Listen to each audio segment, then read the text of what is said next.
When did your teacher give everyone a free A+? Mrs. Lambert walked into class with tears streaming down her face and slammed her coffee mug on the desk so hard it broke. If one of you can find the woman my husband is cheating on me with, I will give you an A+ for the semester, and you can stop doing work. Just please help me catch her so I can deliver justice. Someone in the back raised their hand slowly and asked if that was really all they had to do. Mrs. Lambert nodded and laid out 3 rules. 1. We couldn't get caught snooping around. 2. We couldn't break into anyone's homes. And 3. We could work in teams if we wanted. The bell rang right after, and my best friend Kenji grabbed my arm and pulled me into the hallway. He said, "I got a plan. This'll be easy money, trust me." Mrs. Lambert's husband was Coach Lambert, who taught gym and coached girls volleyball. Kenji figured he was probably sleeping with one of the volleyball players since he spent so much time with them after school. We decided to start our investigation that afternoon during volleyball practice. We snuck into the gym and hid behind the bleachers with a clear view of the court. Coach Lambert was running drills and yelling at the girls to hustle. He seemed normal at first, but then we noticed he kept touching the team captain's shoulder when explaining plays. The practice went on for an hour, and nothing suspicious happened. We were about to give up when Coach Lambert called the captain April into his office. She jogged over, bouncing her ponytail, and followed him inside. Through the window, we could see her tying her hair up in a bun while he made sure no one was looking, then turned off the lights and pulled down the blinds, blocking our view completely. Kenji and I looked at each other, knowing she was giving him the Gawk Gawk 3000. We quietly left the gym and started heading back to Mrs. Lambert's classroom to claim our A+. We were practically running down the hallway when we heard footsteps behind us. 2 kids from our class tackled us to the ground before we could react. They pinned us down while their teammate Jasmine sprinted ahead toward Mrs. Lambert's room. We struggled, but they were bigger and had caught us off guard. By the time we got free and made it to the classroom, Jasmine was already inside talking to the teacher. After Jasmine left looking smug, I went into the classroom alone.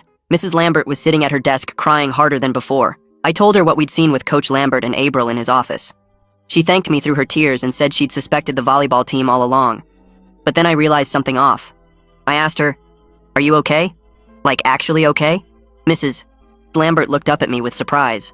She actually smiled a little through her tears and said I was the first student to ask how she was feeling. I apologized for not asking sooner and told her that even though she was a tough teacher, she didn't deserve to be cheated on. She stood up and walked around her desk. "Do you still want that A+?" she asked. I said yeah, of course, because who wouldn't want a free grade? But then her expression changed to something I couldn't read. She explained that since I was the only student who showed concern for her well-being, she wanted to give me a special choice. I could take the A+ for myself, but she'd tell everyone I ruined the challenge for them. Or I could fail the class, but everyone else would automatically get an A+ for their efforts. My brain felt like it was short-circuiting. I asked her to repeat what she'd said because it made no sense. Then the pieces started clicking together in the worst way possible. I looked at her face and saw she wasn't devastated anymore. She was studying my reaction like I was a lab rat in one of her psychology experiments. "Wait, so your husband's not cheating on you?" She laughed and shook her head, explaining this was an annual experiment for the psychology class. Before I could respond, another girl burst through the door. "Mrs. Lambert, you need to see this," she said, holding out her phone. On the screen was a photo that made the teacher's face go white. It showed Coach Lambert in the cafeteria kissing Mrs. Harden, the lunch lady. He was making out with her on top of the serving counter. The timestamp showed it was taken 20 minutes ago during lunch prep. Mrs. Lambert grabbed the phone with shaking hands and stared at the photo. Her face went through about 10 different emotions before settling on rage.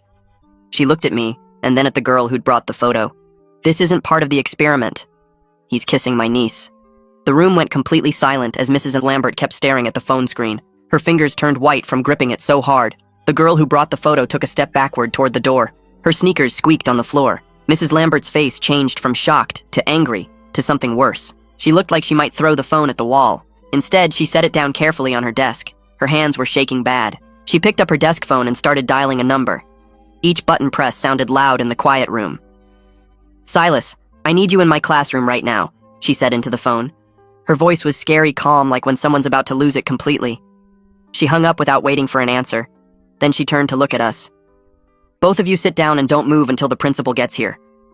The other girl and I dropped into the nearest chairs. Neither of us wanted to argue with that tone. We sat there waiting while Mrs. Lambert paced behind her desk. Her heels clicked on the floor with each step. She kept looking at the photo, then looking away like it burned her eyes. 5 minutes felt like 5 hours before Principal McConnell walked through the door. He took one look at Mrs. Lambert's face and knew something was really wrong. "What happened?" he asked. Mrs. Lambert picked up the phone and showed him the picture without saying anything. His eyebrows went up when he saw what was on the screen. He looked at the photo, then at Mrs. Lambert, then back at the photo. "Is this who I think it is?" he asked. Mrs. Lambert just nodded. The principal turned to look at me and the other girl. I need both of you to write down exactly how you found this photo, he said. He pulled out 2 pieces of paper from Mrs. Lambert's desk drawer. Include everything you know about how this came to be. My hand was shaking as I started writing about the experiment Mrs. Lambert set up. I explained how she told us to find who her husband was cheating with. I wrote about the competition between students and the promise of an A+ grade. I described how this girl showed up with real proof when we thought it was all fake. The other girl was writing fast too, probably explaining how she got the photo. Mrs. Lambert suddenly started laughing, but it wasn't a happy sound. It was bitter and sharp like broken glass. I designed this whole thing to study competitive behavior in students, she said. I wanted to see how far you'd go for a grade. She shook her head and laughed again. Now I'm the one who got played by my own family. The principal read what we wrote, then looked at the unnamed girl. You can go back to class, he told her. Don't discuss this with anyone. She practically ran out of the room. Then he turned to me. You stay, he said.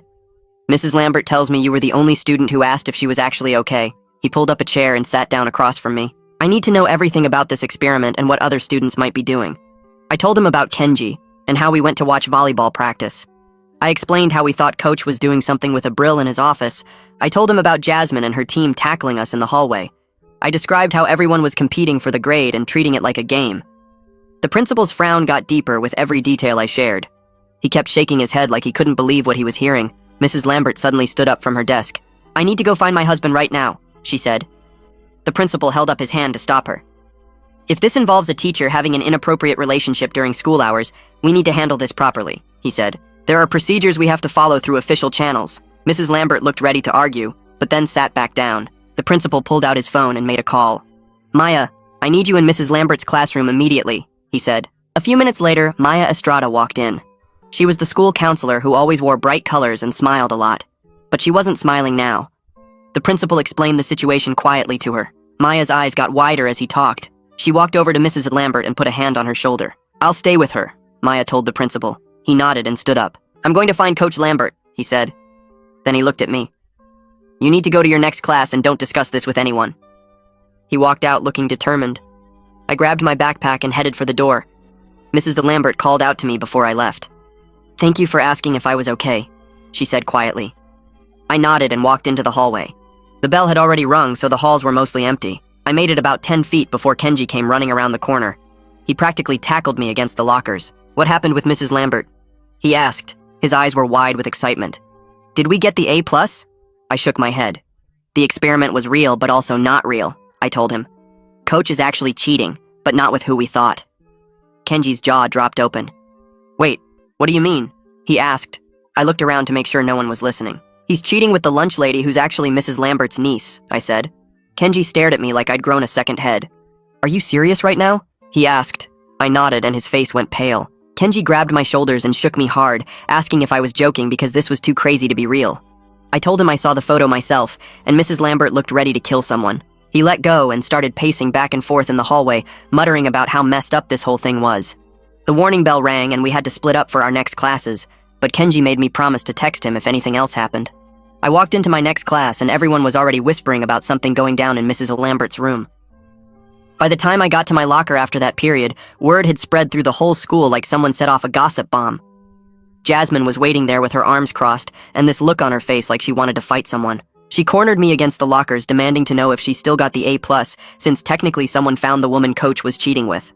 I told her I had no idea what was happening with grades anymore and tried to push past her, but she blocked my way. She said her team did all that work tackling us and running to the classroom first, so they deserved something for their effort.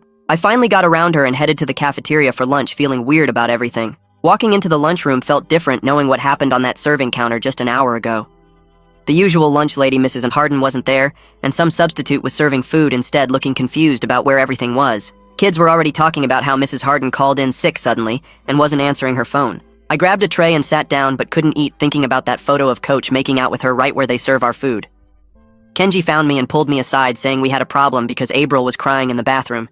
He said everyone was saying she was hooking up with Coach Lambert because of what we saw in his office. The guilt hit me like a punch in the stomach, realizing we jumped to conclusions, and now an innocent person was getting hurt. I asked Kenji which bathroom, and he pointed down the hall, so I went to find her. Outside the girls' bathroom, I could hear crying and some other girls trying to comfort someone. I waited until a girl came out and asked her to tell April I needed to talk to her about Coach Lambert. She gave me a dirty look but went back inside, and a minute later April came out with red eyes and mascara running down her face. I told her I was sorry for thinking she was doing something with Coach, and that I knew now she wasn't the one he was cheating with. She wiped her eyes and said everyone was calling her names and saying horrible things about her. I explained about the photo of Coach with Mrs. Harden and how it was all a big misunderstanding about what we saw in his office. April got angry and said we should have minded our own business instead of spying on people and making assumptions. She was right, and I felt terrible. But then she said something that made me feel even worse. She told me Coach did cross boundaries sometimes with comments about how she looked in her uniform or touching her shoulder too much during practice. She said she never did anything with him, but she understood why people might think something was happening. I apologized again and promised to tell people the truth about her not being involved. She nodded and went back into the bathroom while I stood there feeling like garbage for hurting someone who was already dealing with a creepy coach. The rest of the day went by in a blur of people asking questions and spreading rumors about what really happened. The next morning, everything felt different at the school. Coach Lambert wasn't there, and some confused substitute gym teacher was trying to figure out the lesson plan. The volleyball team was standing around the gym not knowing if practice was canceled or what they should do. I heard them whispering about whether Coach got fired or just didn't show up. During Mrs. Lambert's class, she walked in looking completely different from before. She was professional but cold, like she'd turned into a robot overnight. She announced the experiment was officially over and everyone would be graded on their regular work from now on. Several students groaned and complained, but she shut them down with this look that could have frozen fire. Jasmine raised her hand and argued that someone technically completed the challenge by finding the woman, so someone should still get the A+. Mrs. Lambert stared at her for a long moment, then said the only thing anyone was getting was a lesson in why you shouldn't play games with people's lives. The whole class went silent, and Jasmine sank down in her seat looking defeated. After class, Mrs. Lambert asked me to stay behind while everyone else filed out. She thanked me for showing genuine concern earlier when I asked if she was okay. She said she was recommending me for the peer counseling program because I showed real empathy when others just saw opportunity. I didn't know what to say, so I just nodded, and she handed me a form to fill out for the program. Later that day, the principal called an assembly about appropriate behavior and boundaries. He never mentioned any names, but everyone knew exactly what he was talking about. He announced new policies about teacher-student interactions and transparency in grading, saying there would be no more special deals or competitions for grades. After the assembly, Kenji found me looking upset about our whole investigation being for nothing. He complained that we did all that work and weren't getting the grade we were promised. I told him maybe we learned something more important than getting an easy A+. Kenji rolled his eyes and said, I sounded like an after-school special trying to find a lesson in everything. 2 days went by and neither Coach Lambert nor Mrs. Harden showed up to the school, which made the rumors go crazy with everyone guessing what happened to them. Some kids said they saw them at the airport running away together, while others claimed they both got fired on the spot, but nobody actually knew anything real. The hallways buzzed with whispers and theories getting wilder by the hour, with people making up stories about secret affairs lasting years, or them stealing school money to start a new life. Maya Estrada, the school counselor, started pulling kids from our psychology class out one by one during different periods to talk about what happened during the whole experiment thing. She had this worried look on her face every time she came to get someone, like she was trying to figure out how bad the damage was from Mrs. Lambert's crazy idea. Kids came back from her office looking confused or upset, and nobody wanted to say what she asked them about, which made everyone else more nervous about their turn. When she finally called me during math class, I followed her down the quiet hallway to her small office filled with motivational posters and a box of tissues on every surface. She sat across from me with her hands folded and asked how I was feeling about everything that happened with the experiment and finding out about the real affair. I told her I felt guilty about April getting blamed for something she didn't do, and confused about why Mrs. Lambert would mess with us like that, and weird about being rewarded just for asking if she was okay. Maya nodded and wrote notes while I talked, then asked if I thought the competition brought out the worst in people, or if it just showed who they really were underneath. The next day, I heard Jasmine's meeting went terrible, because she stormed out of Maya's office and slammed the door so hard the whole hallway heard it. Later that afternoon, Jasmine posted on Twitter that the school was punishing students for doing exactly what a teacher told them to do, which was total BS. But the tweet disappeared within an hour, probably because the school made her delete it. The volleyball team got their new coach that week, and it was Brad Harrell, who already coached assistant basketball, so he was doing double duty now. He seemed nice enough, but looked totally overwhelmed, especially when only half the volleyball team showed up to the first practice, because the other girls were too upset or embarrassed about everything. During Mrs. Lambert's class that same week, she walked in and taught like nothing had happened, but you could feel this thick tension in the air where nobody wanted to look at her directly. She assigned us a research paper on ethics in psychological experiments, which felt super pointed and made everyone shift uncomfortably in their seats, knowing exactly why she picked that topic. The paper was due in 2 weeks, and she said we could work with partners, which normally would be exciting, but now just felt awkward since we all knew what happened last time she let us work together. A week after everything blew up, I was walking to my car after school when I saw Coach Lambert in the parking lot loading cardboard boxes into his truck. He looked way older than before, with dark circles under his eyes, and his shoulders slumped down like he was carrying something heavy. When he noticed me watching, he just shook his head slowly and got in his truck, driving away without saying anything, which made me feel bad, even though he was the one who messed up. The cafeteria got a new permanent lunch lady to replace Mrs. Harden, who never came back to work after that day, and honestly, the new lady made way better food, especially the pizza. Some kids joked about how we should thank Coach Lambert for getting us better lunches, but it felt wrong laughing about something that wrecked so many people's lives. Kenji and I started drifting apart after everything because he kept saying I threw away the perfect chance for an easy grade, and he couldn't understand why I'd care more about Mrs. Lambert's feelings than my GPA. When Mrs. Lambert announced we could pick partners for the ethics paper, Kenji immediately turned to Jasmine and asked if she wanted to work together, which stung even though I knew I shouldn't care. They sat together now during class, comparing notes and whispering about their research, while I worked alone, trying not to feel like my best friend picked sides against me. 3 days before the paper was due, Mrs. Lambert asked me to stay after class, and when everyone left, she closed the door and sat on the edge of her desk. She told me her divorce papers were officially filed last week, and she already accepted a job at a different school district for next year because this place had too many memories and connections to pain she needed to escape from. Her eyes looked tired and sad, while she explained that every hallway and classroom reminded her of the betrayal, and she couldn't heal while surrounded by all these ghosts. She thanked me again for being the only student who showed real concern for her as a person, and said that small act of kindness meant more than I could understand during her darkest moment. Before I left, she handed me a letter of recommendation she wrote for colleges, saying I showed exceptional character and empathy, which would serve me well in whatever path I chose. Walking out of her classroom that day, I realized how much damage one experiment caused and how many lives got turned upside down because of a psychology lesson that went way too far. The next Monday morning, Principal McConnell called a mandatory assembly for all teachers during first period, and we had substitutes watching our classes while they sat through some kind of training about professional boundaries. I could hear some teachers grumbling in the hallway afterward about how they'd been teaching for 20 years without issues, but most of them seemed to get why the school had to do something after everything that happened. That same afternoon, I was walking past the gym when April caught up with me and grabbed my shoulder to stop me.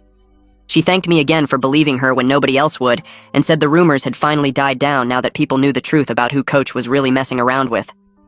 She told me Brad was doing a great job as the new coach and actually knew how to teach volleyball instead of just yelling at them to hustle all the time. She said practice finally felt normal again without that weird tension, and she could focus on playing instead of watching her back. 3 weeks after everything blew up, my mom went to the school board meeting because parents were allowed, even though students weren't. She came home looking exhausted and told me it was a total mess, with board members pointing fingers at each other about who should have caught this sooner. The superintendent kept trying to control the meeting, but parents were yelling about teacher oversight and demanding new policies, while board members argued about liability and lawsuits. Mom said one parent stood up and asked why a teacher was using students as investigators in the first place, which started a whole new round of shouting. The meeting went on for 3 hours, and nothing really got decided except they needed more meetings to figure out what went wrong. 2 days later, the district sent out an official email saying Coach Lambert had resigned and wouldn't be teaching anywhere in the state after his certification got revoked. The email also said Mrs. Harden resigned too, though they called it a mutual decision for everyone to move forward, which was their way of making it sound less bad. When Mrs. Lambert came back to teach after being gone for a few days, she was different in a way that's hard to explain. She still taught psychology well and knew her stuff, but there was something broken about her that made her seem smaller and more careful with everything she said. She stopped doing any experiments or demonstrations and just stuck to the textbook and worksheets, which made class boring but at least predictable. She assigned us that ethics paper about famous psychology experiments that went wrong, and everyone knew exactly why she picked that topic even though nobody said it out loud. The whole class ended up researching things like the Stanford prison experiment and the Milgram studies, and we all kept thinking about our own messed up experiment while we wrote. Working on those papers became this weird bonding thing where we'd share research in the library and talk about how psychologists could justify doing such terrible things to people. Kenji and Jasmine were partners and kept finding the most disturbing experiments while I worked alone reading about informed consent and ethical guidelines. After class one day, Jasmine waited for me by my locker and apologized for tackling us that day, and for getting so caught up in winning that she forgot we were dealing with real people's lives.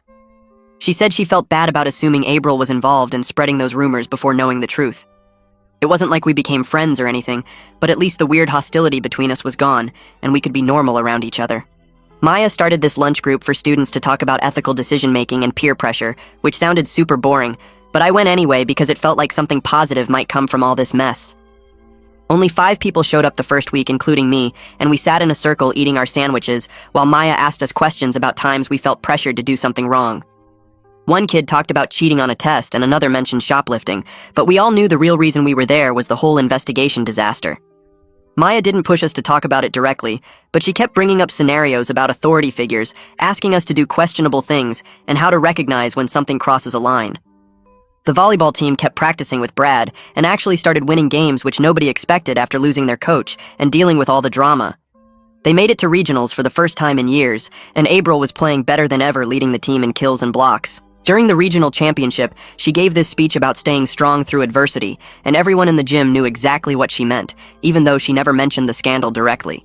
The team won in 5 sets, and when they held up the trophy, April looked right at me in the stands and mouthed, "Thank you," which made me feel good about standing up for her. The Monday after regionals, Mrs. Lambert stood at the front of class and announced she was taking a leave of absence for the rest of the semester, with a long-term substitute starting next week. Everyone stayed quiet because we could tell this was hard for her to say, and she kept fidgeting with her wedding ring that she still wore for some reason. After class, she asked me to stay behind, and when everyone left, she closed the door and sat on the edge of her desk like she used to before everything happened. She told me that out of all her students over the years, I was the only one who showed genuine concern for her as a person during that whole experiment disaster. She said I restored a little bit of her faith in humanity when I asked if she was actually okay that day in her classroom. The next Monday, a young guy walked into our psychology class carrying a stack of papers and wearing a tie that had cartoon brains all over it. He wrote Mr. Rodriguez on the board and told us he'd be taking over for Mrs. Lambert, who needed some personal time, which we all knew was code for dealing with her cheating husband and lying niece. Mr. Rodriguez tried doing this icebreaker game where we had to share our favorite psychological concept, but nobody was really into it at first because we were all still thinking about the mess from last week. He kept pushing, though, and started telling us about how he got interested in psychology after his brother had a mental breakdown in college, and it made him want to understand how the mind works. Something about him being so open about his own stuff made a few kids start participating, and by the end of class, people were actually asking questions about the next unit on memory formation. At lunch, Kenji found me by my locker and asked if we could talk, which surprised me since we hadn't really spoken since the whole investigation disaster. We sat at our old table in the corner of the cafeteria, and he started picking at his sandwich while I waited for him to say whatever he needed to say. He finally told me he felt bad about how crazy we both got trying to win that stupid grade, and how we basically ruined April's reputation for nothing. I admitted I felt the same way, and we both agreed we got way too caught up in the competition and forgot these were real people we were messing with. We weren't back to being best friends or anything, but at least we could joke around again about normal stuff like the terrible cafeteria pizza and Mr. Rodriguez's weird tie collection. 2 months passed, and things at the school had mostly gone back to normal when I ran into Mrs. Lambert at the grocery store near the frozen food section. She looked different, healthier somehow, with her hair cut shorter and wearing regular clothes instead of her usual teacher outfits. She smiled when she saw me and asked how Mr. Rodriguez was doing with the class, and I told her everyone liked him, even though he was kind of a dork. She laughed and said she was glad to hear it, then mentioned she was in therapy now and learning to trust people again after everything that happened with her ex-husband and niece. She even said she'd started dating someone new, a guy she met at her therapist's office who was there for his own divorce recovery, and they were taking things really slow, but it felt good to have hope again. Meanwhile, back at the school, they installed security cameras everywhere, including the cafeteria and all the office areas, which the principal said was for safety, but everyone knew it was because of what happened with Coach Lambert and Mrs. Unharden. Some kids complained about privacy and feeling watched all the time, but most of us understood why they needed to make sure nothing like that could happen again on the school property. The volleyball team was doing amazing with Brad Harrell as their new coach, and they actually started winning games for the first time in years. Abril pulled me aside after one of their victories to tell me how much better things were now that Brad was coaching, because he actually knew what he was doing, and treated them like athletes instead of whatever weird thing Coach Lambert had going on. She said the team felt more like a real family now, without all that creepy tension from before, and they could focus on actually playing volleyball instead of worrying about inappropriate comments or touches. The peer counseling program Maya recommended me for finally started up, and I found myself sitting in a circle with 5 other students, learning how to help mediate conflicts between our classmates. It was harder than I expected because kids came in with real problems like bullying and friend drama, and we had to figure out how to help them work through it without taking sides. Maya taught us active listening techniques and how to ask questions that helped people figure out their own solutions, instead of us just telling them what to do. Near the end of the semester, Principal McConnell called an assembly to announce new recognition programs for students who showed integrity and good character throughout the year. He didn't mention the whole investigation disaster directly, but everyone knew that's what inspired these new awards for doing the right thing, even when it's hard. He said they wanted to focus on positive reinforcement instead of just punishing bad behavior, and would be giving out certificates and small scholarships to students who demonstrated ethical decision-making. One morning, Mr. de Rodriguez walked in with an envelope and said Mrs. Lambert had sent our class a letter from her new school where she was teaching now. He read it out loud, and she said she was doing well and had learned as much from us as we learned from her, even though it wasn't the lesson she originally planned. She apologized again for the experiment and said she hoped we all understood ethics better now, even if we had to learn it the hard way through real consequences instead of textbook examples. The district sent out a memo to all teachers about new rules for grade incentives and what they could offer students for assignments, which basically meant no more crazy promises like guaranteed A's for doing weird tasks. Everything had to be standard extra credit within reason, and teachers couldn't make deals that might encourage unethical behavior or put students in uncomfortable positions. The biggest surprise came when Jasmine wrote an article for the school paper, completely clearing April's name and explaining how we'd all jumped to wrong conclusions based on circumstantial evidence. She interviewed April and several volleyball players who confirmed that while Coach Lambert made inappropriate comments sometimes, nothing physical ever happened with any students. After the article came out, Jasmine and April actually started hanging out, and I'd see them laughing together at lunch sometimes, which made me smile because something good came out of all that mess. The next week, Maya called Kenji into her office, and when he came out, he was actually smiling for real, not his usual smirk. He told me Maya recommended him for the peer counseling program too, after seeing how much he'd grown from everything that happened. We started meeting twice a week after school, learning conflict resolution techniques and practicing role-playing scenarios with the other counselors. Kenji surprised everyone by being really good at it, especially when dealing with kids who got caught up in competition and forgot about consequences. We worked together on this presentation about thinking through what might happen before you act on assumptions, using examples from our own mistakes without naming specific people. The presentation went so well that Maya asked us to give it to all the freshman classes next year. Spring rolled around, and the school announced they were adding character awards to the senior ceremony for the first time ever.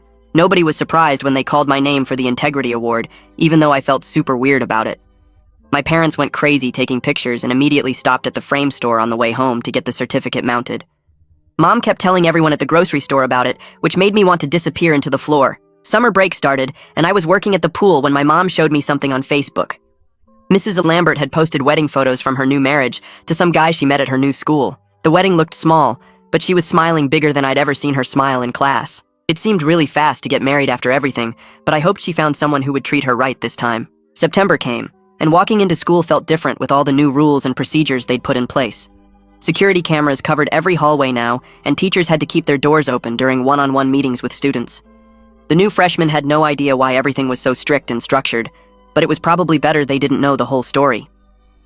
Throughout senior year, I watched Abril dominate on the volleyball court, and scouts started showing up to every game. She led the team to state championships, and everyone talked about her serves and spikes instead of old rumors. Right before graduation, she pulled me aside after the final home game to tell me she'd gotten a full scholarship to state. She grabbed me in this huge hug and whispered thanks for believing her when everyone else was ready to throw her under the bus. Her parents were crying happy tears in the stands, and Brad was telling everyone who would listen that he always knew she'd make it big. Maya found me at my locker the week before graduation and told me the peer counseling program had already prevented 3 major conflicts this year. She said the techniques we developed from our presentation were being used district-wide now, and kids were learning to slow down and think before acting on gossip.